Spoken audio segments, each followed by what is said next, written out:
ब्रह्मदेव द्वारा वरदान प्राप्त कर चुके काशी के नवीन सम्राट दिवोदास ने उनके समक्ष अपना तर्क सदक पक्ष रखा तो फिर स्वामी ने भी निश्चय कर लिया।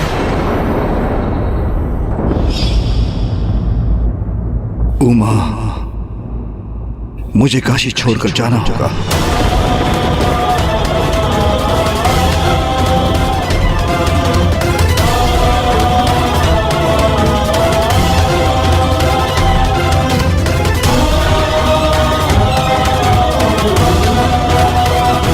दिवोदास उचित कहता है उमा, ब्रह्मदेव ने उन्हें वचन दिया है।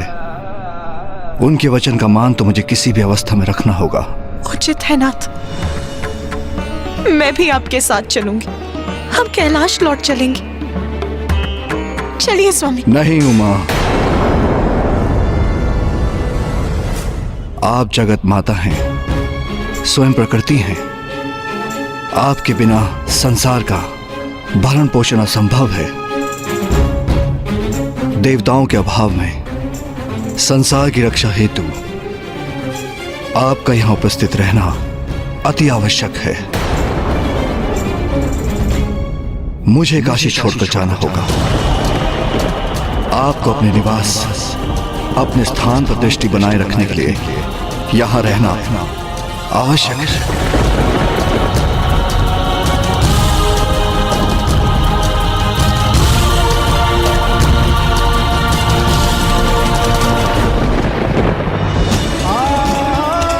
स्वामी,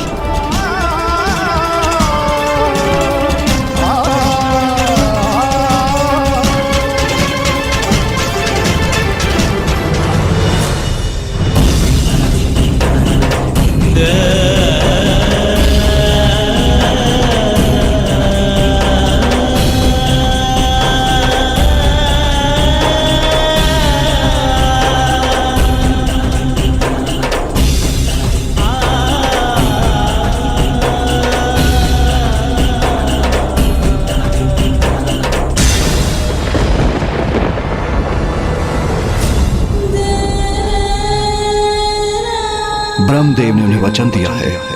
उनके वचन का मान तो मुझे किसी भी अवस्था में रखना होगा। मुझे काशी छोड़कर जाना होगा।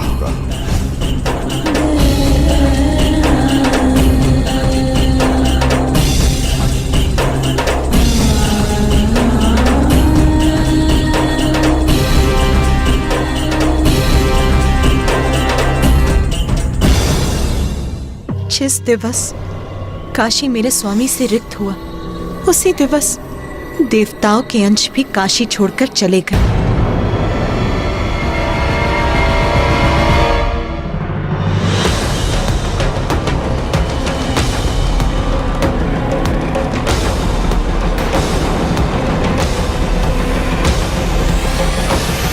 ये मुझसे कैसा अनर्थ हो गया महादेव। मेरे वरदान का मान रखने हेतु आप अपनी प्रिय काशी के साथ साथ देवी आदि शक्ति को भी छोड़कर जाने के लिए विवश हो गए हैं। और इसी कारण अन्य देवताओं के अंश भी, जिनका वास काशी में था, वो भी अपने स्थान से रिक्त हो गए।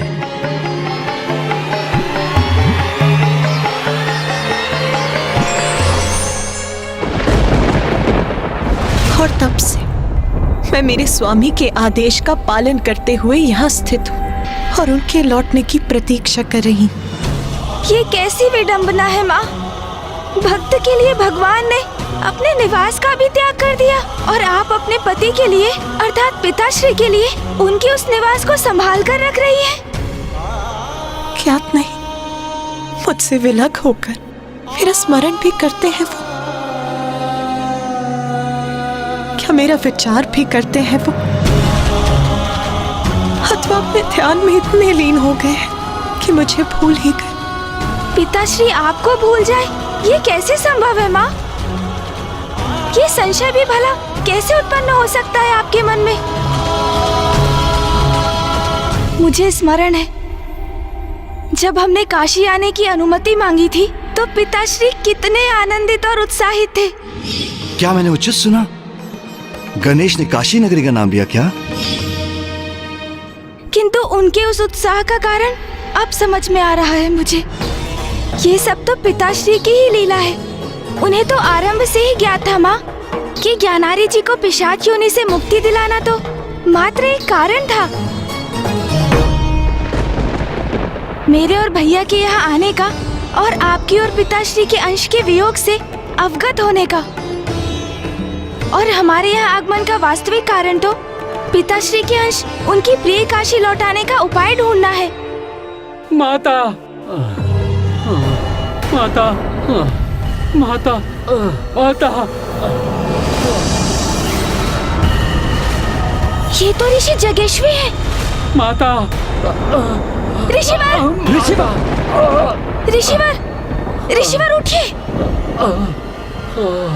माता, मेरे प्राण जाने को हैं। बस एक बार प्राण त्यागने के पूर्व महादेव के साक्षात दर्शन करने का इच्छुक हूँ माता। अब आप ही इसका कोई उपाय कर सकती हैं माता। साक्षात दर्शन करवा दीजिए महादेव, महादेव। ऋषिवर स्वयं को संभालिए। गणेश, जल लेकर आओ। हाँ भैया, अभी लाया। महादेव। गणेश, शीघ्रता करो। ऋषिवर। हाँ भैया, ये लीजिए जल, ये लीजिए ऋषिवर, जल ग्रहण कीजिए। ऋषिवर लीजिए, लीजिए जल ग्रहण कीजिए।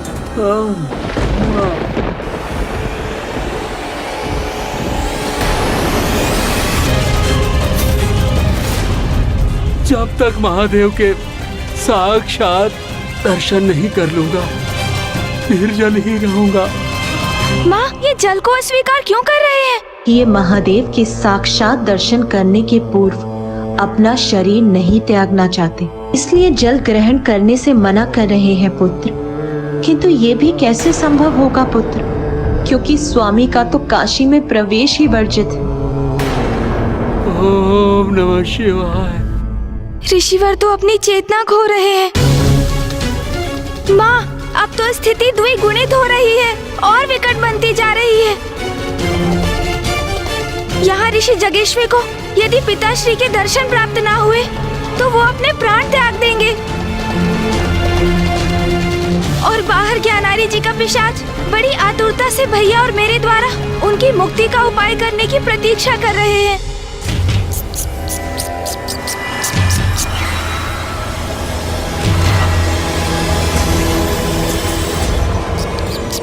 और आप भी यहाँ एकाकी इतने समय से पिताश्री के अंश की प्रतीक्षा में व्याकुल है। माँ,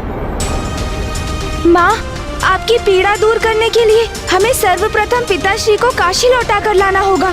तत्पश्चात हम दूसरी समस्याओं का भी शीघ्र समाधान कर लेंगे। पुत्र कार्तिकेय, पुत्र गणेश, ये समय मेरी व्यथा पर विचार करने का नहीं है। इस समय तुम्हारे लिए तुम्हारा कर्तव्य ही सर्वोपरि है। पुत्र, ज्ञानरी का पिशाच ही तुम्हें काशी लेकर आया है, इसीलिए सर्वप्रथम तुम्हें उसी की समस्या का निवारण करना चाहिए, उसे मुक्ति दिलाने का उपाय करना चाहिए पुत्र। किंतु माँ, हम तो कितने समय से इसी का प्रयास कर रहे हैं और बार बार उसमें विफलता ही प्राप्त हो रही है हमें। हाँ माँ, पिताश्री यहाँ नहीं है तो काशी में पिशाच योनि से मुक्ति तो असंभव है, और यदि काशी में उन्हें मुक्ति प्राप्त नहीं हो सकती तो फिर हम कहाँ ले जाएंगे उन्हें? माँ, कहाँ ले जाकर मुक्ति दिलाएंगे ज्ञानारी जी के पिशाच को? हाँ माँ।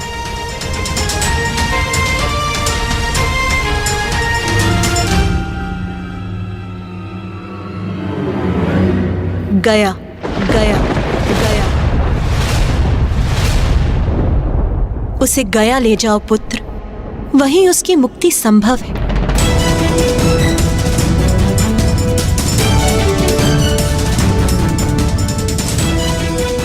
किंतु माँ, जो कार्य काशी में संभव नहीं हुआ वो गया में भला कैसे संभव हो सकता है? पुत्र, गया वो धाम है जहां पिंड दान होने पर मृत जीव आत्माओं को सद्गति अवश्य प्राप्त होती है, और ऐसा गयासुर को प्राप्त वरदान के कारण है। गयासुर अर्थात एक असुर? एक असुर को इतना बड़ा वरदान कैसे प्राप्त हुआ माँ? पुत्र, गयासुर एक असुर अवश्य था, किंतु वो नारायण का परम भक्त भी था और राजा दिवोदास के ही समान वो नेक, सदाचारी और धर्मनिष्ठ था। अच्छा माँ, किंतु उसने इतना बड़ा वरदान कैसे प्राप्त किया? पुत्र, नारायण भक्त गयासुर ने अपने आराध्य नारायण को प्रसन्न करने के लिए भीषण यज्ञ आरंभ किया। ओम नमः विष्णु शंखाय मम सर्व मनवांछित फल प्रदान गुरु गुरु स्वाहा। ओम नमः विष्णु शंखाय मम सर्व मंगल कामना पूर्ति फलम गुरु गुरु गुरु स्वाहा। ओम नमो विष्णु शंखाय मम सर्व मंगल कामना पूर्ति फलम गुरु गुरु स्वाहा।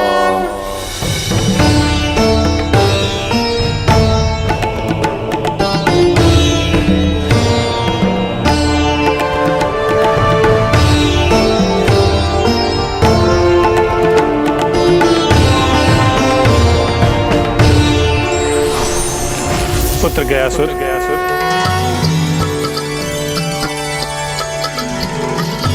प्रभु नारायण मेरे आराध्य, मैं तुम्हारे तप से अत्यंत प्रसन्न।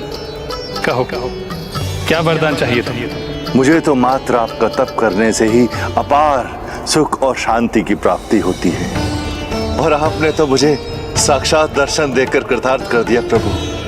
आपके दर्शन ही मेरे लिए वरदान स्वरूप है प्रभु, और आपकी आज्ञा का पालन करना मेरा धर्म है प्रभु। यदि आप मुझे वरदान देना ही चाहते हैं तो मुझे निरंतर भाव से तप करने की शक्ति दीजिए प्रभु, और मुझे यह वरदान दीजिए कि जब मैं आपकी तपस्या में लीन हूं उस समय जो भी जीव मुझे स्पर्श करे या मेरे दर्शन करे वह यमराज और उसके दूतों के बंधन से मुक्त हो जाए, उन्हें मोक्ष की प्राप्ति हो और वो वैकुंठ गमन के अधिकारी हो। तथास्तु, तथास्तु।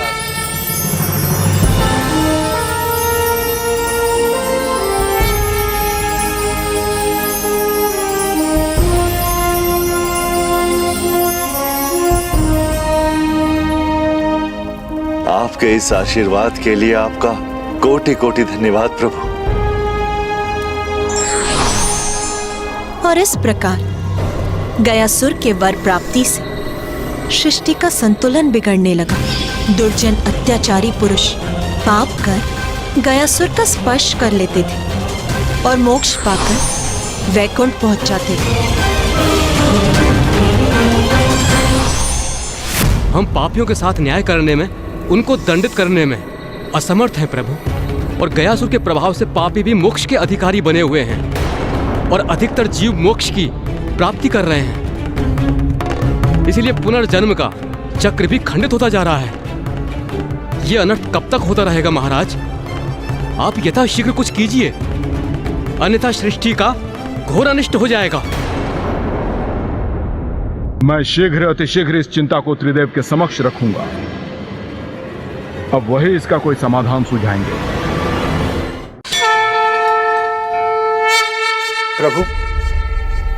प्रभु आपने जो गयासुर को वरदान दिया है, प्रतीत होता है कि किसी को भी पुण्य प्राप्त करने की आवश्यकता ही नहीं होगी। यज्ञ आदि में किसी की भी रुचि नहीं है। प्रभु समस्त देवताओं का हविष्य आहार प्राप्त होना बंद हो गया है। कुछ कीजिए प्रभु, सभी देवता निर्बल होते जा रहे हैं।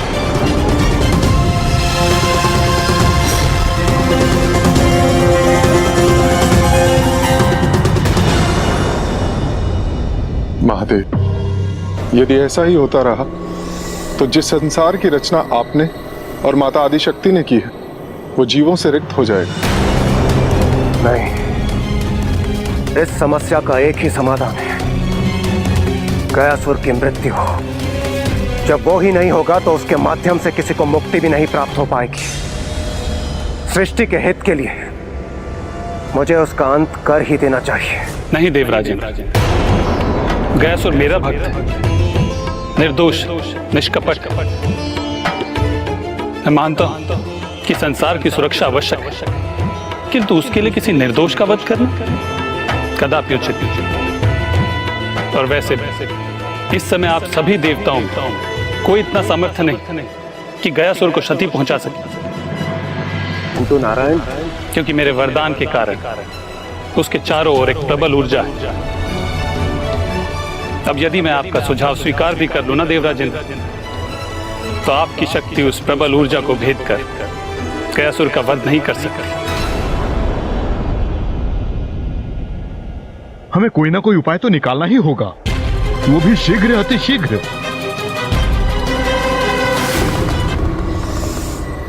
मेरे पास एक उपाय है।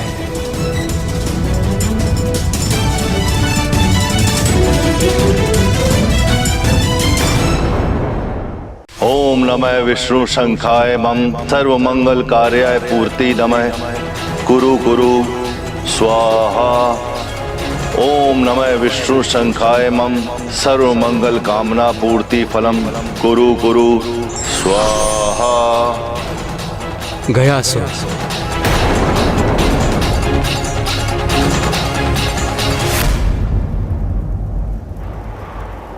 प्रणाम ब्रह्मदेव। मुझे ज्ञात है कि नारायण की तपस्या से ही तुम अति आनंदित हो। तुम्हें मुझसे अथवा किसी और से कोई वरदान नहीं चाहिए, किंतु मुझे तुमसे एक वरदान चाहिए। आप जो चाहे मांग ले ब्रह्मदेव। मैं तपस्या के मध्य जो भी मेरे वश में है वो वरदान देने के लिए प्रतिबद्ध हूं।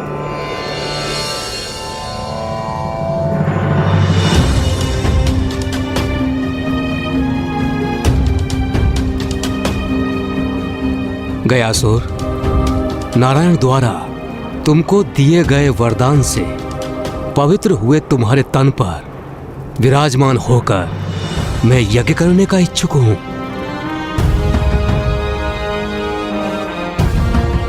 अवश्य प्रभु, यह तो मेरा सौभाग्य होगा।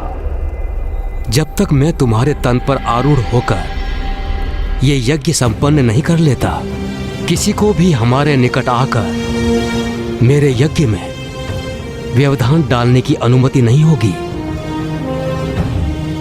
अपनी इस युक्ति से ब्रह्मदेव ने यह सुनिश्चित किया कि अयोग्य जीव गयासुर के दर्शन अथवा स्पर्श के माध्यम से मोक्ष न प्राप्त कर सके। ब्रह्मदेव के आग्रह को अपना सौभाग्य मानकर गयासुर ने ब्रह्मदेव के प्रस्ताव को स्वीकार किया और स्वयं पृथ्वी पर लेट गया।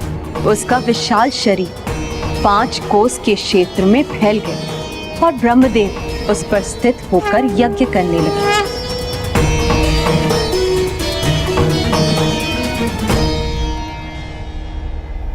ब्रह्मदेव अनंत काल के लिए गयासुर के तन पर बैठकर यज्ञ नहीं कर सकते। एक समय के पश्चात उनका यज्ञ पूर्ण होगा और उसके बाद गयासुर पुनः उठकर तप करने लग जाएंगे और सभी जीवों को पुनः उनके निकट जाकर मोक्ष प्राप्ति का मार्ग प्राप्त हो जाएगा। मेरे विचार से हमें ब्रह्मदेव की सहायता करनी चाहिए। हाँ, यही उचित होगा।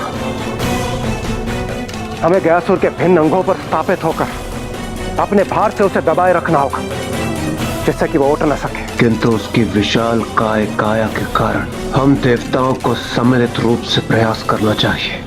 संसार की भलाई एवं सृष्टि के नियम पूरक संचालन के लिए गयासुर का पृथ्वी पर लेटना ही आवश्यक था, और जिसके लिए देवताओं ने एक सम्मिलित प्रयास किया। देवता गयासुर को उठने से रोकने के लिए उनके भिन्न भिन्न अंगों पर जाकर स्थित हो गए।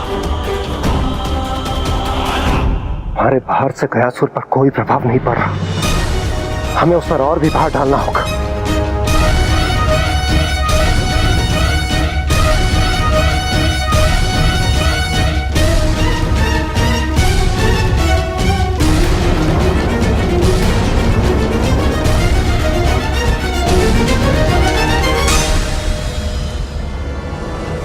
हम सभी ने अपनी संपूर्ण शक्तियों का प्रयोग कर लिया, किंतु फिर भी हम गयासुर पर नियंत्रण पाने में असमर्थ हैं। इससे चिंतित सभी देवता महादेव का आवाहन करने लगे और अंततः महादेव उन सभी के समक्ष प्रकट हुए। गयासुर नारायण का परम भक्त है, इसलिए इतना बल उसमें नारायण की परम भक्ति से ही उत्पन्न हो रहा है। इसलिए आपकी समस्या का समाधान तो नारायण ही कर सकते हैं। इसलिए आप सभी नारायण का ही आह्वान कीजिए।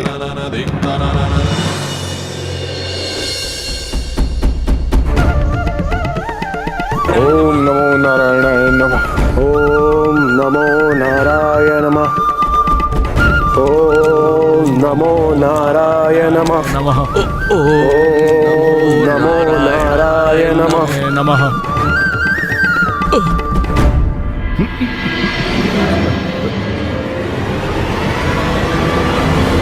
तो क्या माँ देवताओं के गुहार लगाने पर क्या मामा जी उनकी रक्षा के लिए प्रस्तुत हुए? गयासुर से संबंधित इस घटनाक्रम में प्रभु की कौन सी लीला नहीं थी और क्या प्रयोजन था उसका?